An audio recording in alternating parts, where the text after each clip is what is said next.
আসসালামু আলাইকুম রহমতুল্লাহি বারাকাতুহু। সম্মানিত দর্শক শ্রোতা, আপনারা কেমন আছেন? আশা করি ভালো আছেন।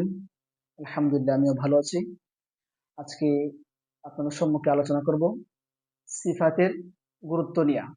সিফাতের বিস্তারিত বিষয় নিয়ে আলোচনা করবো ইনশাআল্লাহ। সকলে সম্পূর্ণ ভিডিওটি দেখবেন। প্রথম হচ্ছে, সিফাত কাকে বলে? সিফাতের আবিধানিক অর্থ হচ্ছে গুণ, নিয়ম, পদ্ধতি বা অবস্থা। তাজউইদের পরিভাষা তাকে সিফত বলে।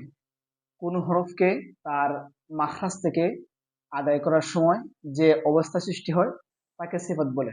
যেমন কোন হরফকে মোটা করে পড়া এবং কোন হরফকে পাতলা করে পড়া, অথবা কোন হরফের আওয়াজের মধ্যে পার্থক্য সৃষ্টি করা, এটাকে কি বলে?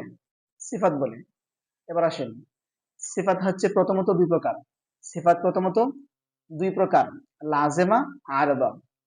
সিফাতে লাজেমা ওই সিফাতকে বলে যা হরফ আদায়ের সময় সর্বদা জরুরি হয়ে থাকে। যদি ওই সিফাতে লাজেমা আদায় না করা হয় তাহলে হরফটি পূর্ণাঙ্গ রূপে উচ্চারিত হয় না। যেমন সদ হরফের ইস্তেআরা এবং ইতবাক, এই দুইটি সিফত যদি আদায় না করা হয় তাহলে সদ হরফটি সিনে পরিণত হয়ে যায়। এবার আসেন সিফাতে আলাদা কাকে বলে? সিফাতে আলাদা ওই সিফাতকে বলে যা আদায় না করলে হরফ টিকে থাকে কিন্তু তার সৌন্দর্য নষ্ট হয়ে যায়।